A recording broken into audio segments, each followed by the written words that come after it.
Welcome to the Scoop World Order. We're doubling up tonight. We got Bill the Bank Green in the house. We're going to talk about recruiting. We're going to talk about camp season, a little bit of golf, and a little bit more. So we're going to get right into this one. As always, thank you guys for tuning in, for subscribing, for clicking that like button. If you enjoy these shows, click that alert button. As always, we appreciate you guys. And as always, shout out where you're from. You guys are doing that like crazy. I love seeing where you guys are watching from. A lot of Naples, Florida, a lot of Canton, Ohio. A lot of great parts of the country. We got a lot of great subscribers down there. So keep cranking that. Put that down in the comments. I love reading that. Gonna get right to my man, Bill the Bank Green. I'm gonna get right into it. JJ Smith, everybody's scared. I'm not scared. I don't think you're scared. Just in terms of the flipping and visiting Georgia, visiting Bama, visiting New Hampshire, Penn State, Antarctica, what do you make of it? I think it's just smart gamesmanship by JJ. Is there anything to it? What are your thoughts on it? No, I don't think there's any gamesmanship at all to this. I think it's intelligent on his part. If you look at look at the college coaches across the country, most of them do not stay with their first job, right? Huh? They've all got 4, 5, 6, 7 jobs in their careers, and it's smart for coaches to do that. They move up, they take what's best for their family. So I don't think it's gamesmanship. I think it's really JJ and his family protecting themselves against, if things go differently at Ohio State, then they've kept the relationships up with Georgia, with Bama, with Miami. If Texas, Steve Sarkisian falls off the wagon and Texas offers Brian Hartline the head coaching job, what do you think he's going to do? I think he's going to take it. Bill Belichick tells the Patriots, I've had enough, and the Pats decide Ryan Day should be our next head coach, and we'll give him 5 years at $12 million a year. What do you think he's going to do? He may take it. You know what I mean? So, and these parents they see this going on. So I think it's smart on their part to stay engaged, keep the relationships.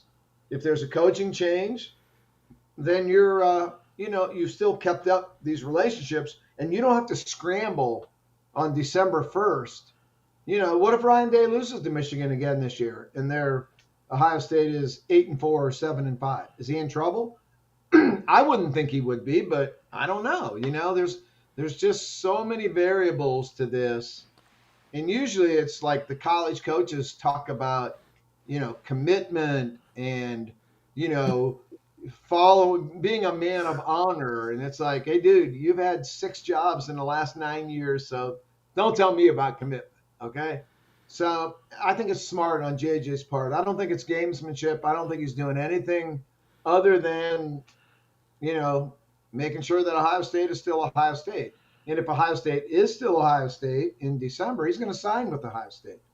And I think Hartline's going to be at Ohio State for the foreseeable future. I think Ryan Day is going to be at Ohio State for foreseeable future. So I think they're going to sign J.J. Smith, at the first signing day. So do I think there's anything to worry about? No. And do I think he's going to continue to take visits? Yes, I think he will. Yeah, and I agree with your sentiment, and I think it's smart by these kids to do it because the only thing that's constant in college football is change. And I was there when Jim Tressel got the bullet from Gene Smith and those guys, and he'd come off being 12-1, and we beat Arkansas in the Sugar Bowl, and then Urban Meyer retires, and because again, it's not always like a guy has a bad. Something bad can just happen. It doesn't. I mean, Jim Tressel was coming off a year where we won the Big Ten and we beat an SEC school in the Sugar Bowl, and they whacked them. Urban Meyer just said, "I don't want to coach anymore. I'm retiring." So, that throws everything into a blender, and it's like, if you're a JT Barrett running quarterback, and all of a sudden Ryan Day's, if you're Tate Martell, and all of a sudden Ryan Day's, all of a sudden you don't have a job. So it's better to go look around and find a guy who's got a scheme that you can fit into. And obviously JJ's different because he fits in any scheme. But, I think it's smart to just, because you never know who you're going to see where. Like, Jeff Monken just won the national title as the OC at Georgia, and everything's hunky-dory. And then he gets offered that job with the Ravens, and he's gone. He's like, see ya. I'm going to go coach Lamar in the league. And, and again, like Ryan Day, I mean, he's had a been at Boston College. He's been at he got fired at Philly. He got fired at San Francisco. I mean, he had 2 jobs in 2 years. He was on the breadline when Urban Meyer hired him. Chip Kelly said, "Hey, consider my guy to be the quarterbacks coach," and Urban trusted Chip Kelly, hired him, and and again, like, Ryan's not an Ohio guy. He's a guy, he's done a good job, but he's a Northeastern guy. And if he said, put a gun to his head, you give him a couple scotches and say, "Hey, what's your dream job?" Coach of the Patriots, man. I mean, and the way that quarterback gurus are sought after, and Mac Jones has another crap year and they go 0-16, and Caleb Williams is the number 1 pick. Like, I want to go get Ryan Day to develop him. I want to go get that quarterback guru to teach that kid how to be an MVP level quarterback. And then in the NFL, Ryan Day will tell his GM, "Go get me some players." Oh. In college, you got to go get your own players. What percentage of the job, you were there, what percentage of the job in college is recruiting as compared to coaching? Is it 50-50? 50% time recruiting, 50% coaching? It's probably 80-20 towards recruiting, because you recruit all year round, and you're recruiting. You coach in the NFL. Yeah. You coach your dudes, and it's the GM's job and the scouting people's job to find the right dudes for me. So it's so much easier. I mean, college coaches in June have the most horrible month of their lives, eating dust every day, trying to recruit kids, trying to host official visits, camp days. You know what the NFL coaches are doing in June? They're playing golf. Yep. That's a good time. OTAs mixed in. Those are nothing. I mean, the job, life of an NFL coach, to me, is better than the life of a college coach. So, but I don't think Ryan Day is looking to leave. I really don't. I think he's very happy at Ohio State, and they should be very happy to have him. But like you said, the one constant is change. You never know what could happen. I mean, things can change on a dime. I thought Jim Tressel would be a 20-year coach at Ohio State. And things change. So I don't think JJ's messing around, or I think he's doing his due diligence. And you put a gun to my head today on May 31st, he's signing with Ohio State. Yeah. Something crazy is going to have to happen at Ohio State with Hartline or with Ryan Day for him to not sign at Ohio State.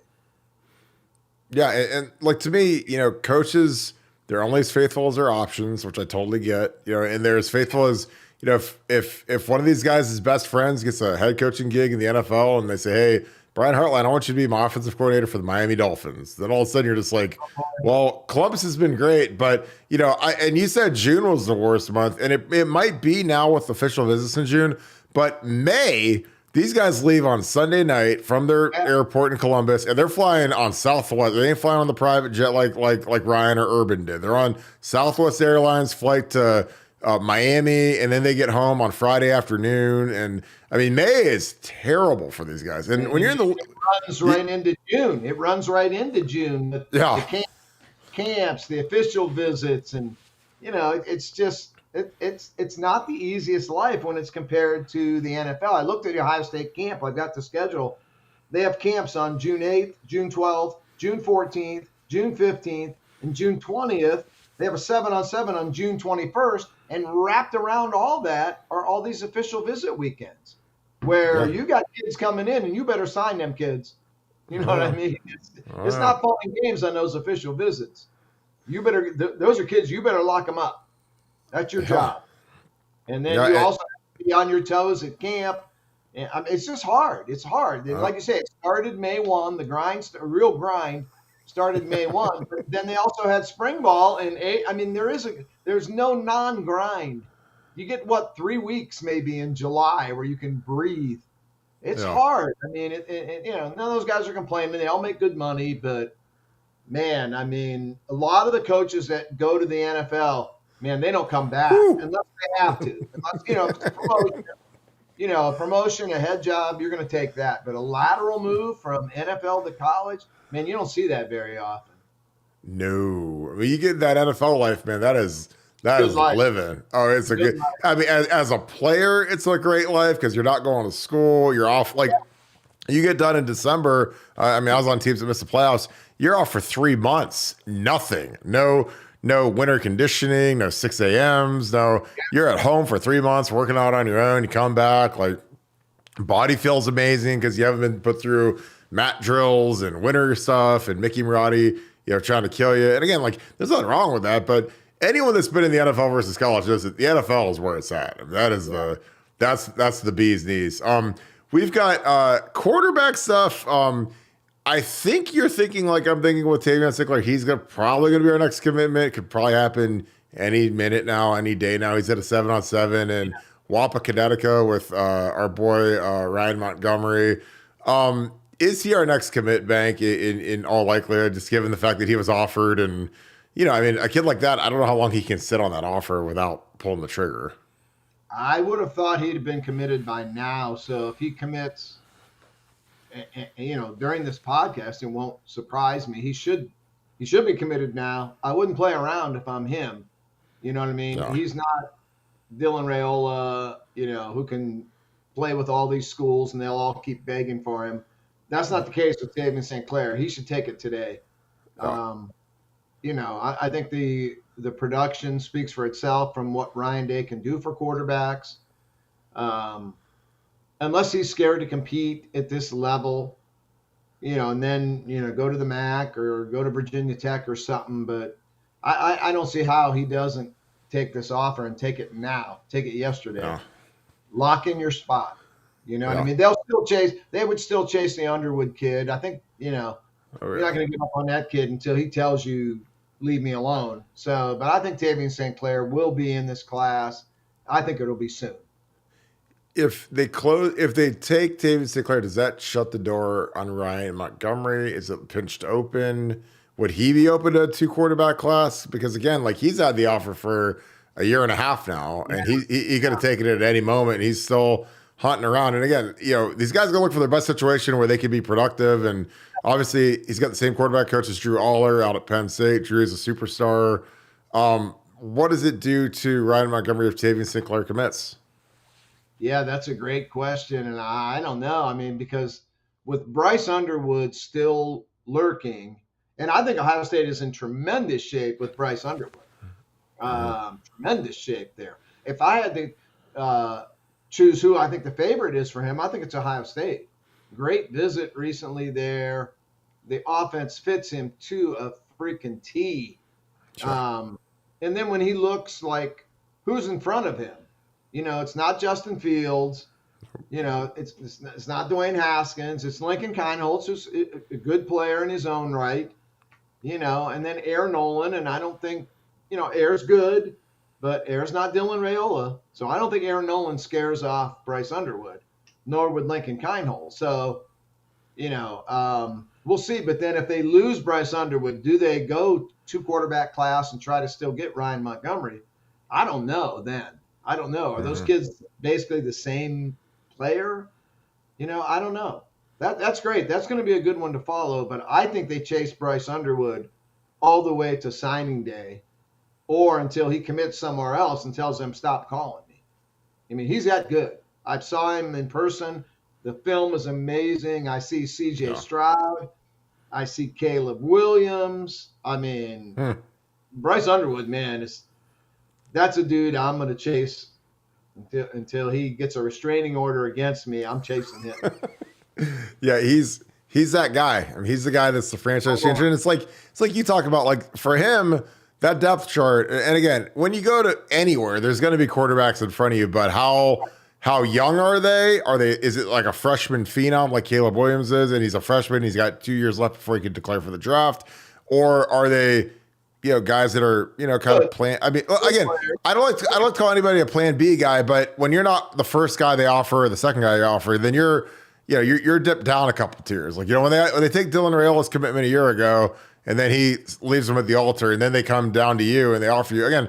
It is what it is. And Aaron Nolan might be the first pick in the draft in 3 years. I might look like a total idiot, but when we do these tiers, it's not to insult a kid. It's just, when did Ohio State go on the kid? When did he give him a committable offer? Was it, because you offer a kid as a sophomore and he's the 5-star left tackle, Laramie Tunsil, then he's a tier A guy. And then, a guy like me, and I'm going to say me because you can't insult me, I'm fine. I was the guy they took late. I was a tier B or C guy. Now, you gotta change that perception when you actually get on campus, because you get the same workout gear and the same opportunity. But they didn't want me as much as they wanted other guys early. And again, that's fine. That's their evaluation. It's whatever. But that's kind of when Bill and I talk about tiers and Plan B, it's not an insult. It's just, look, when did Ohio State offer the kid? I mean, because they offer some of these quarterbacks when they're freshmen, first day of the sophomore year, and then there's some guys that they offered a month ago at spring practice, and so there's different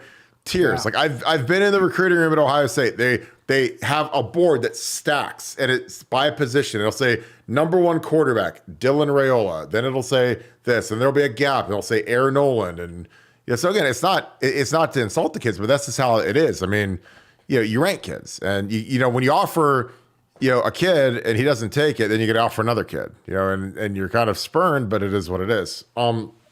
Any consternation with Air, a lot of smoke to Oregon, looking around, is that just diligence again?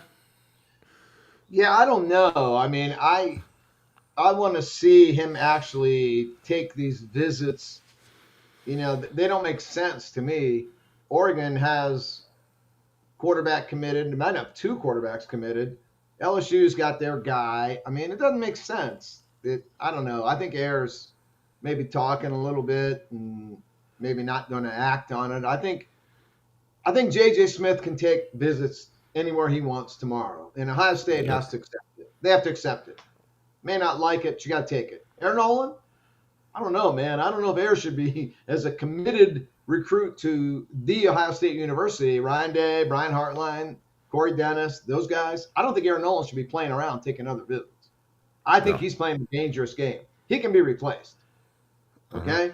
You can find another quarter. You can get ticked and tell Air, you're out of the class. You want to take visits? Go take visits. We don't need you anymore. You're not doing that to J.J. Smith. So I think Aaron Nolan is playing a very dangerous game. I think he's in a tremendous spot, and I think he should just be happy he's got a chair. Because if you get out of your chair and start dancing, you may lose your chair. So I don't think Aaron Nolan will be taking these visits. I think at some point sanity prevails and someone goes to him and says, what are you doing? Ohio State has taken your commitment. You need to shut it down. Shut it down. Lock it down. And beg that Dylan Raiola doesn't want to come back, and then you get knocked out of the class. Or maybe Julian Sand gets tired of Alabama tomorrow, and you're out visiting LSU, and Julian Sand wants to commit to Ohio State, you're going to be out. Air better just sit tight. It would be my advice to Air. Yeah. And, we both know people that know him, really like the kid. They love that kid as a person. Yeah. Well, he better sit tight and be thrilled that he is in the Ohio State University's class. I would not advise him to take any visits. I think it'd be foolish. I totally agree. As you know, there's a pecking order. There's a tier list. Yeah. If you're JJ, and plus, JJ's a receiver. You take 4 receivers in a class. Like, you only take 1 quarterback, maybe 2. If you're trying to hang on to signing day to get that superstar, supernova kid like Underwood is, like, then you take 2. It's kind of like we had Jack Miller committed for 3 years, and then right at the finish line we say, oh, by the way, we're taking the CJ Stroud kid who ends up being the second pick of the draft. And they took CJ in November. Yeah. So I mean, Jack was committed the whole time, and Jack Miller, man, I knew I wrote him off the minute they took CJ Stroud. I knew Jack Miller's days were numbered, and but Jack Miller was committed for months to Ohio State. Didn't matter, man. They find someone better than you, it ain't good. And Aaron Nolan, by taking visits, might give Ryan Day a reason to go get another quarterback. Yeah. You look, we look. Yeah. And that's the game. I mean, that's the game. You're playing a dangerous game because J.J. Smith can play this game, and he can get away with it. There ain't much they can do about it. You know what I Yeah. mean? None of those O-line commitments should be taking other visits. No. They should No be thrilled way. in class, right? Thrilled, Yeah. thrilled to be coming to Ohio State. I'll do Yeah. everything I can to help recruit the class, and I think Air is in that position. Yes. If James Peoples wants to take visits, you won't like it, but you're probably going to have to deal with it. Yes. Other guys, they better sit tight. Keep that Yeah. chair. Don't leave the chair. That's And my that's advice. Don't leave the chair because the music may stop when you're standing up. yeah, and that's again, and that's part of the risk. If you want to go look around, it's like if you're married to somebody, especially if you're a quarterback, and they're taking one, they're taking your commitment. Like, don't go on a date night before the wedding, and then all of a sudden, okay, Yeah. wedding's off and it's whatever. You lose the oil heiress position, and now you're marrying the girl that works at Arby's. So camps start June 8th. Bank, how are camps now? How are they different? With the advent of the portal, with NIL, with kids. I feel like there's kids like last year, the offensive line kids that went to camp didn't even work out. Like Luke Montgomery and those kids, they did like a private workout. I never heard of such a thing. Like the senior guys show up and they just kind of work off to the side and they don't go against the D line. How have camps changed? Have they gotten better? Have they gotten worse? Is it tougher to get older kids to come to camp? Because I feel like a lot of like Tyler Atkinson, I don't know if he'll be up here this year because he's already got the offer, but how have camps changed over the last 5-10 years? Are they better? What do you get out of going and covering an Ohio State camp live at the Woody Hayes? I love going. I mean, to me, it's the greatest thing in the world. I mean, it's just you get to see kids up close and personal that are out of state kids for the most part, that you can watch their film, but you don't know who they're competing against. When they take Hero Canoe and they have him go against an O-line commit, it's the greatest thing in the world to watch that, from 5 feet away. That's what I get out of it. I love the best on best aspect, when you can see Brandon Ennis and Carnell Tate out there going against the big time DBs in America. I mean, that's what I get out of it. I think that part is amazing. I don't know that camps have really changed all that much, to be honest. I mean, to me, it's still, the best part is just seeing the best on best part of it. And, it's a different look at kids because we see them play football. You watch that film, you can watch them play football, but to actually see them run a 40, to see them go through cone drill, to see him one-on-one trying to cover someone. I mean, that's really what I love seeing is all the best on best aspect. And I can remember camps from a long time ago. I still talk about Josh Perry. He had a camp performance that was one of the best I've ever seen in terms of a run and jump athlete. Josh was tall, long, quick. He may not have had the career that maybe I thought he was going to have after I saw him in camp. I mean, but it's fun to watch a kid go through drills, see how athletic you think he is, and then try to marry that up with his game film as you try to put the whole puzzle together of how you evaluate these kids. And that's probably the part of this job I love the most. I love seeing little Jimmy and trying to see if 24/7's got that ranking right. Do I think that ranking is correct or do I think it's incorrect? And do I think little Jimmy should have offers from Bama, Georgia, Michigan, Ohio State, and everybody? Or do I think the kid is like an overhyped kid that doesn't deserve, that's just the fun part of putting it together. And when you can see these guys from 5 feet away, as opposed to game film, when you don't know who they're playing against, I mean, I love it. That's what I get out of it. And I think for Ohio State, I think it's a chance for the older kids that they've offered, if they come to work out or if they don't work out, man, you got a chance to spend all day with those kids. And then when you see those sophomores that come that you kind of thought they were interesting, but you're not sure. And then you get to have that kid all to yourself for one day, put him through any drill you want to put him through. and it either confirms, yes, this is a guy we need to go on, or let's put him off on that next list. We'll watch his film this year, as a junior. That's the fun part.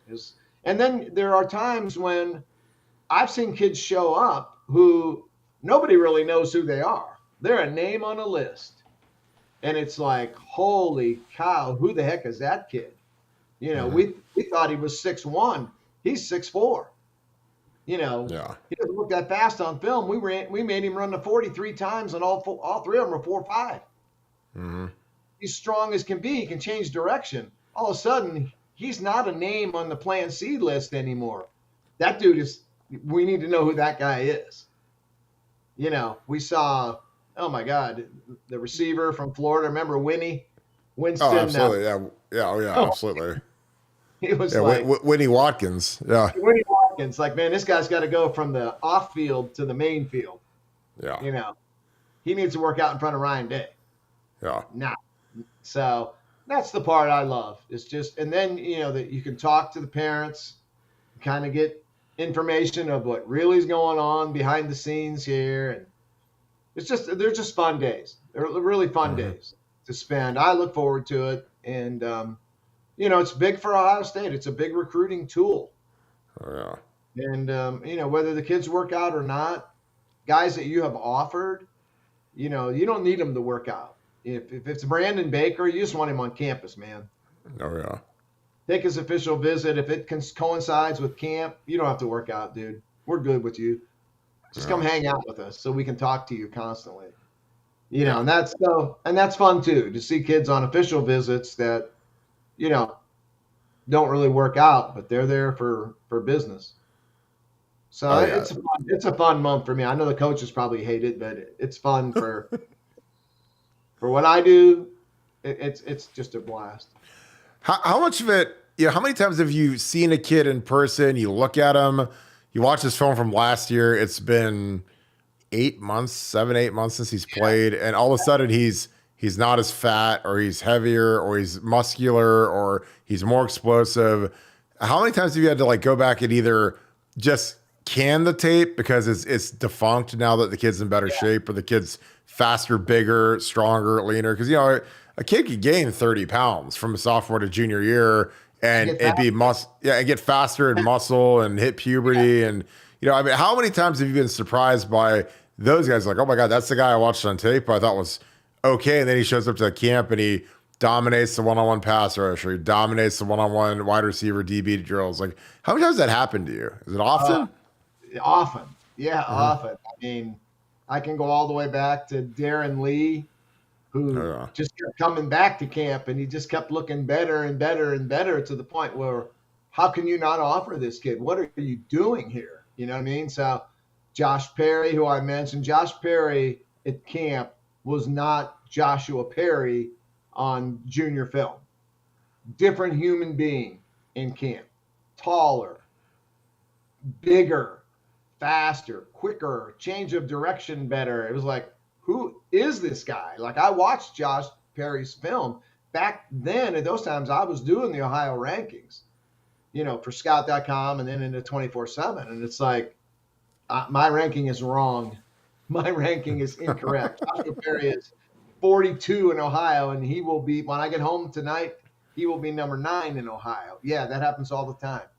Yeah. Kids change, man. Kids change. When we're watching film on these high school from their junior year from last October. Yeah. Now it's June. I mean, they're different human beings. Kids change rapidly at that age. You know what I mean? And that's the fun part too, is I may have seen a kid play in person in September and have an opinion of that kid. And then I see him at camp, and he's locking down J.J. Smith. And it's like, this is a different human being. This is a different, and we saw that at the Under Armour camp a couple of weeks ago. Tavian St. Clair was a kid that I wrote about. He didn't have an Ohio State offer at the time. I wrote about Tavian St. Clair, that this kid was really good. He's a different kid than what I saw on tape. Now, I did not think Ohio State would offer him, but I was super impressed with that kid. So, and the nice thing was Ryan Day's son RJ was at that camp. Tony Alford's son was at that camp, which allowed them to be at that camp. Kind of an NCAA loophole that Oh they yeah. took advantage of. So they saw the same Tavian St. Clair that I saw, and he was Yeah. pretty good. Terrion Nichols was another one. Terrion Nichols was a different human being in that camp than what I saw on film last year. He was good. He was good last year, but I saw an exceptional. What I saw, this is before Ohio State even offered him. When I did my write up on the camp, it was like, this dude is not far off of Bryce West and Aaron Scott. He's right there. And I thought he was better than Miles Lockhart. So, and then within a couple of days, they're offering him. They're seeing the same things I'm seeing, and their eyes are a lot better than mine when it comes to football and when it comes to vision. So, any camp setting where it's best on best is amazing. You know what I mean? When you look at those camps, when Tony Alford's there and Ryan Day is there, yes, they're there to see their kids, support their kids. But they may have one eye on RJ, but that other eye saw Bryce Underwood throw the ball, saw Tavian St. Clair throw the ball, saw Ryan Montgomery throw the ball. They're all in the same group. Saw Garrett Stover go through the cone drill. And you can see he's not a safety. Heck of a linebacker prospect, though, but you can't play him at safety. You play him at safety, you're going to hear the band playing. We saw enough of that last year. Safeties getting locked up on wideouts when they're not really can't cover well. They cover like safeties, and you hear the band playing. Yeah, you give me PTSD right now. Well, I'm going to cut this thing, man, because I know you had a hard stop, but, man, I appreciate it. Any final thoughts, Bank, as we lead into camp season? You got the chat tomorrow? No, eye surgery on Thursday and chat on Friday. Okay, perfect. Well, good luck on your surgery, my man. Appreciate this. This is a great show. My final thought before you go here is I know people right now are kind of down on Larry Johnson. He kind of got smoked last year in the end on, Keon Keeley, Damon Wilson, Mateo Uyagalele. So people are kind of down on Larry Johnson, but I think he's set up right now. There's a lot of kids visiting, official visits in June. And I don't think things are as bleak on the D-line right now as maybe some people are feeling that they are. So that would be my final thought is let Larry Johnson he's not retired yet. And, let him do his thing here. I think he's going to pull a heck of a D-line class, especially on the D end, especially on the edge guys. I think he's set up to pull 2 or 3 that are pretty special players. So I think, just chill out on the D-line a minute and let Larry Johnson do his thing. That would be my final thought heading into camps and official visits. Don't get him too excited. That's a great one, Bank. Well, dude, I appreciate that. That's awesome. We'll ring this thing up, man. I appreciate you, Bill, the Bank Green, bringing the heat tonight. Great show as always. Appreciate you guys tuning in. BuckeyeScoop.com. Bank is going to be on the ground covering those all day, every day. Super excited about that. We're going to have some really good stuff coming from camps, good footage, the whole deal. So appreciate you guys as always. If you enjoy this content, please leave us a like, click subscribe, and also click that little alert bell so you guys can log in here and check us out every night.